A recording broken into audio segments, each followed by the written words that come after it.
Hey, what's up, guys? I'm gonna be doing a recap of the picks that I made for UFC St. Louis, and I'm gonna start to try to do this for every event. I'm gonna try to do it a little bit closer to the event, probably the day after. I just was a little bit busy yesterday, and then also later on today, I'm gonna be recording the podcast for UFC 220, the breakdown and prediction video. So be on the lookout for that as well. So we went 10-1 on our picks for UFC St. Louis. We actually had a pretty good night. All our underdog picks won as well, so that was really good. And the first fight of the night was Mike Santiago against Mads Burnell, and that was a pretty slow fight for a while. Mads Burnell came in overweight for that fight, and then the first round, Santiago was definitely winning on the feet. Burnell didn't really show much at all on the feet, but he was able to get that body lock clinch, and Santiago just couldn't get him off of him, man. And Burnell was able to wear him down, and then eventually get the submission there, and he got an upset victory. So that was one of the upsets that we picked, and I don't know. I thought Mads Burnell was going to show a little bit more on the feet, be a little bit more diverse. So it wasn't the greatest performance from him, but he still got the job done. And then in the next fight, we had someone that I'm pretty high on in J.J. Aldridge fight Danielle Taylor, which was another upset at closing. And J.J. Aldridge got it done just like I thought she would, man. She used good distance, good right hand. She was able to piece her up from the outside, continue to move. I love the way that she would not follow her, and she would circle back to the middle of the cage and make Danielle Taylor kind of come back, just keep her distance. She didn't want to try to get hit with that right hand following her, and she did a great job. She was piecing Danielle Taylor up. She hurt her a couple times, and in the first round, she was actually the one that was able to take down Danielle Taylor, and Danielle Taylor looked pretty lost on the bottom, man, and everyone was saying that Danielle Taylor was going to be able to take down JJ, so JJ showed some well-rounded skills in that one, and she's definitely someone that I think that trained with Rose, young age, been fighting for a long time, a lot of experience that you have to look out for in that division, and I'm intrigued to see what she's going to get next, which fight, and hopefully it's top 15. But up next, we had a pretty good fight, man. I was shitting on it before the card started, but gotta hand it to him. Kalindra Ferreira and Jessica Eye. Kalindra came out really hot. Landed a big head kick and really wobbled Jessica Eye. I was about to say dropped. I know she got pissed at John Morgan for saying she dropped, because she really did. She kind of just wobbled and then went for a takedown, but she was rock bad. And then, Ferreira was piecing her up on the feet basically the whole fight, pretty dominant on the feet. Just guy looked a little bit slow, but her grappling was on point, man. After she got hurt the first round, she was able to attack with a lot of different leg locks and just keep herself defensive. I mean, she was offensive, but also, clearing the cobwebs, being defensive, not getting hit as much, while also putting in Kalindra in bad positions. And Ferrer was, I thought Ferrer was just pretty bad on the ground again. She has a major deficiency there, and it's just going to be a problem if she stays in the UFC. She has to address that ground game for sure. But Jessica I got the win. She had a pretty good speech. She's a good talker. She's someone that she could string some wins together. I think the UFC could market decently well, but she still hasn't shown that she's really that upper class like she says she is yet. And then up next we had the my most confident pick of the night, and it was Kang Yo Kang, and I was pretty close, motherfuckers. I said mounted triangle. He got it in the mount, and then he ended up finishing with the triangle. But Canetti had me sweating for a while, man. He was really looking pretty good on the feet. He rocked Kang Yo Kang, and Kang looked like he was struggling to get started. He'd taken a long break. Canetti did as well, but Canetti really had a pretty good performance. A lot better than I thought he would perform on the feet, but once it went to the ground, Kang went straight into mount and got that pretty quickly. And when Canetti got up, I thought he was definitely going to slam him, last resort, try to get him off him or get finished, and then he just held him up there against the cage. It was really an odd thing to do, and he kind of let him cinch it in even better, and then got choked out. But yep, so that was a good win for Kang, and he won the first leg of our parlay as well, and then the next leg of our parlay was actually the next fight, and Irene Aldana won too. She beat Toledo Bernardo, and there was some real weird line movement with that fight where she was open like really big, I think minus 230 favorite, something like that, and it closed all the way at like minus 135 for Aldana, which was really making me a little nervous. That type of line move, it's very strange, but Aldana still won, and she won pretty convincingly. It looked great. She was able to stop basically all the takedown attempts of Toledo. Toledo did get one in the first or second round, I can't remember, and was able to hold top position for a little while, but Aldana was attacking off of her back, and she showed some crisp striking, some good boxing, and she got it done, man, and she won. So if we would have had Zach Cummings not slip and fall, maybe we would have won the parlay, but you still would have won if you would have done the two, and so I hope that helps some people out there. And then the next fight that we had was another upset win that we picked with Marco Polo Reyes, and he just steamrolled the steamroll of Matt Frivola, man. I mean, Frivola came in like I thought, man. This fight played out almost exactly like I thought, but I was just a little bit nervous to pick Polo Reyes by finish, but I shouldn't have been, because I just saw that he had a real problem with straight punches, and he wasn't going to back up when he got hurt. He was just same thing that happened. He was too tough for his own good, man. He came forward, tried to finish him, said, screw it, I'm going to try to come in, fuck it if I get hurt myself, and it didn't work out for him. So he has to come back to the drawing board. I still think he's a tough guy, but Marco Polo Reyes, man, that guy's a beast, dude. He has 4 wins now, 1 loss in the UFC, 3 TKOs. His only loss is to James Krause, and, he's someone that's coming up. He's really fun to watch. That guy's going to have a long, long career in the company, in my opinion. And up next, we had a pretty good fight, Alex White against James Krause, and this one kind of went down like I thought, too.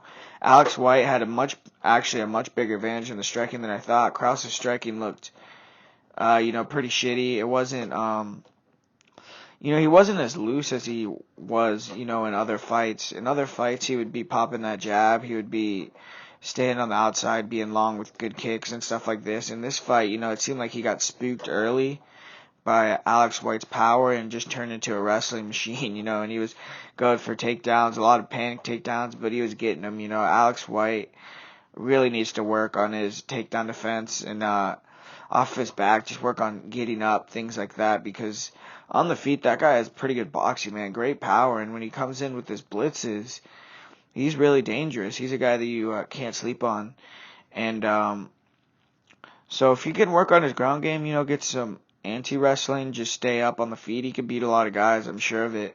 And that was a fun fight, for sure. James Krause now has positioned himself to get probably another top 15 opponent in the UFC, and I think he's officially won now 4 in a row in the 55 division, so he's on a pretty good run there, and we have to see what he's going to do coming forward, but I just don't see him as an elite level contender or anything like that, but he definitely is a fun fighter. He is well-rounded, things like that.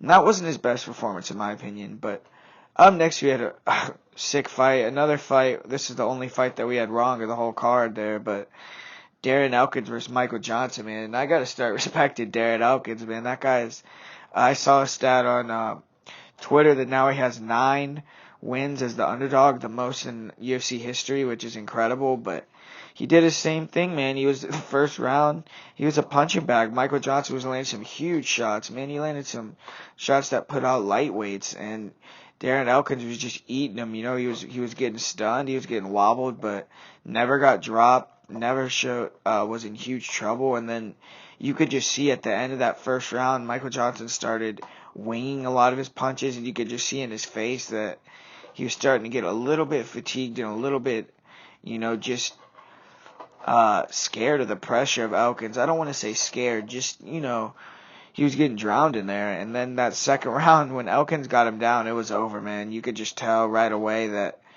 when he got that body triangle, he was putting so much pressure on that neck, man, and Michael Johnson just tapped out. And that's 6 wins in a row now for Darren Elkins, man. That's pretty incredible. I mean, that guy, was left for dead, after losing to Hakran Diaz. Went to Team Alpha Male, and he's really changed his career around, man. And, I don't mind seeing him against, I don't know, maybe a guy for a top contender match, Brian Ortega. I know Ortega was saying he wanted to wait, but, I don't really like that. I don't think he should wait. I think that he should come in, he should fight Elkins, see who really number one contender is. Or, Jeremy Stevens seemed like he didn't really want to fight Darren Elkins again either.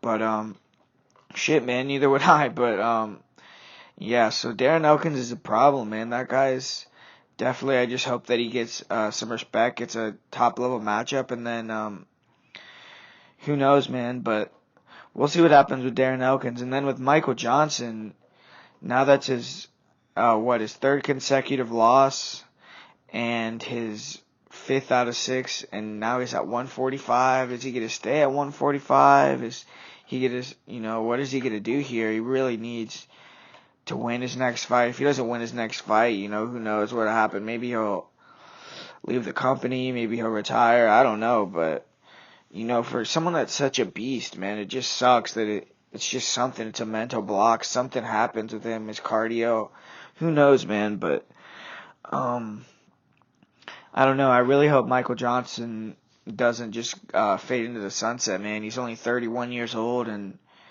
you could just tell in that first round, he has a lot more fights for us, and I just hope that he can get it right, man, because he's an entertaining fighter.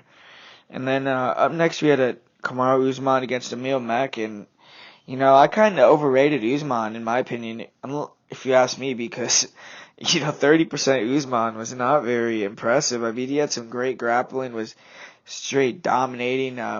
He had a lot of similarities in my opinion to Ben Askren, where he would be able to get the clinch and you wouldn't be able to get him off you, he'd be able to ride you. Just maybe his first attempt at the takedown wasn't the best, but then he's wearing you down, he's pulling, he's getting your back, he's pulling your head down, he's slamming you. He has some great power, man. You could really tell that he's extremely strong, because Valhalla is a beast, dude. That guy's huge, and he was just muscling him around, slamming him, pulling his arm out.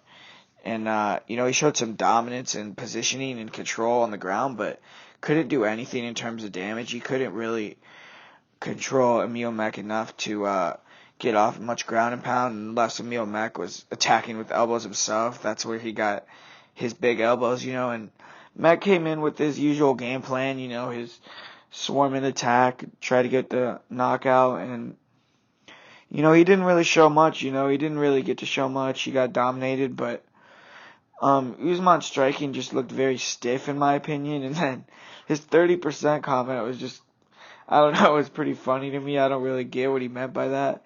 I don't know if he had an injury in training or what, but I don't know, man. I think that if he fought Tyron Woodley like that, or a guy with some good striking, he would get finished, though, for sure.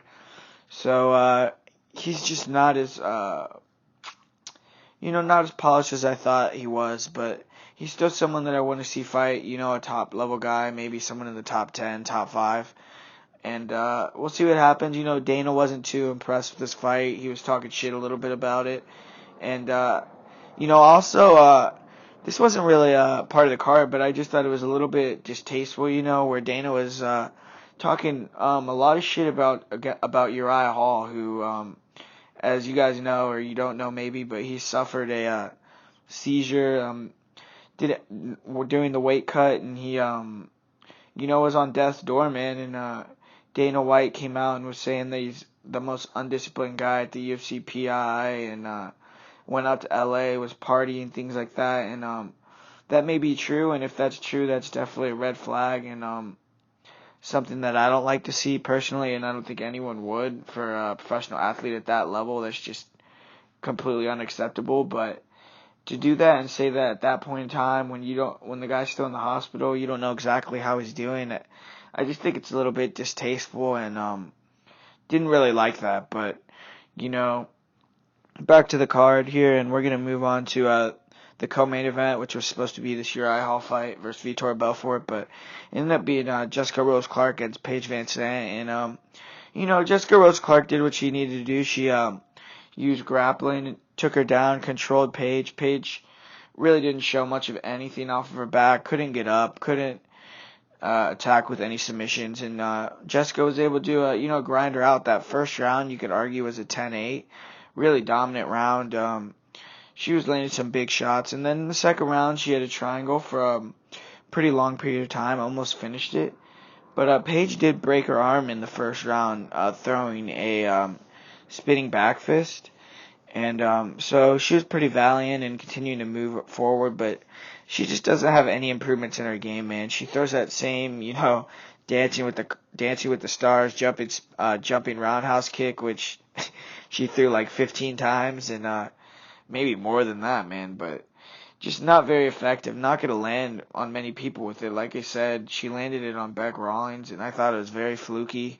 And then she did, landed on the arms a couple times against Jessica Rose Clark, but it's just not an effective strike. Obviously, Joe Rogan was railing on that as well, but she also just didn't show very good hands, and that could have been because of her arm. Who knows? You got to give her the benefit of the doubt because of that, but Jessica Rose Clark is a fun fighter. She's fun personality, fun to watch as well, and now she's 2-0 in the 125-pound division, so you got to give her someone in the top five. That division's so young, so new, and with her being 2-0, she's probably the first woman to get 2 wins, I think. And I would love to see her match up with, the winner of that Mauro Borello versus Caitlin Chookagian fight. I think that would be a great fight. I really am high on Caitlin Chookagian, and I would love to see it. I would love to see her get put in a good position now that she beat Paige Van Sant, got her name out there a little bit, and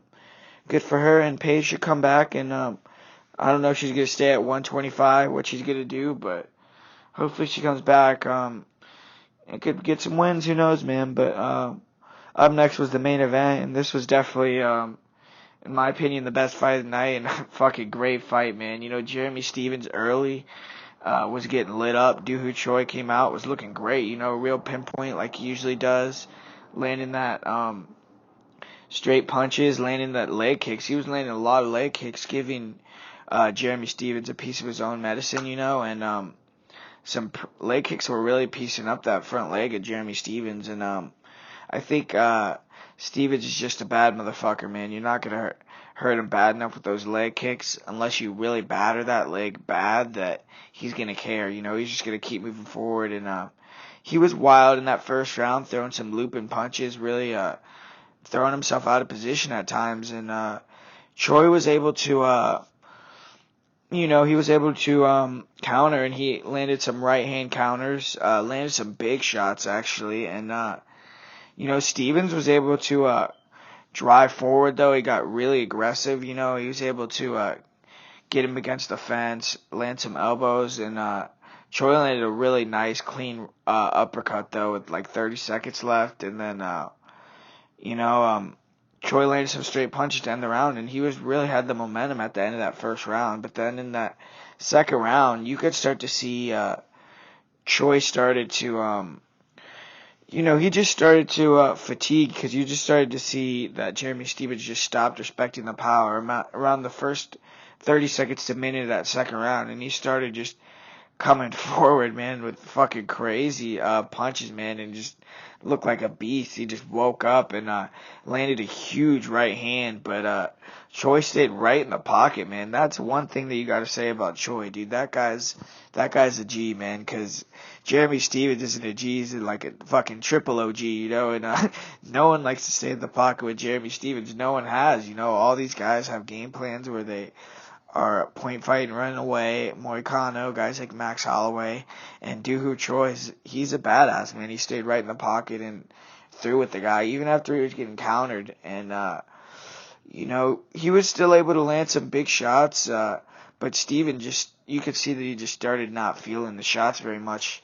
He landed a big right hand, and then Choi landed a huge right hand, in the middle of that second round, real clean, and but then Stevens just landed this huge right hand, drops Choi, and Choi's just out of it, man. Landed some huge elbows, and Keith Peterson, or who, I think it was Keith Peterson, but he just thought it was enough and he ended the fight. But shit, man, Jeremy Stevens is a savage, man. That guy, like you said, man, he's the human highlight reel, and he has so many freaking finishes that are just nasty, dude. That guy's a legend in the sport. I don't care about his record. I don't care about anything. He's a guy that comes to fight, and he's having the best run of his career now, and that's, he's beating some pretty good competition, and I think that he should get another, top 5, top 7 matchup, and if he can win that, then who knows, man. That's a guy with name value and a guy that, puts on fights like that, entertaining as fuck, and that's a guy that you want as your champion, you want as the top. I mean, I don't think that necessarily he's going to become a champion. I'm not saying that, but he's someone that they're going to give every opportunity to. They're going to give him big fights, marquee fights, and he deserves it. He's someone that comes to fight, comes to bang, and he's, like he said, been in the company 11 years. You know how hard that is? That's very hard to be in the company for 11 years in the UFC. You have to be a really, really tough guy. And overall, that was a great first event for the UFC, great first event for us.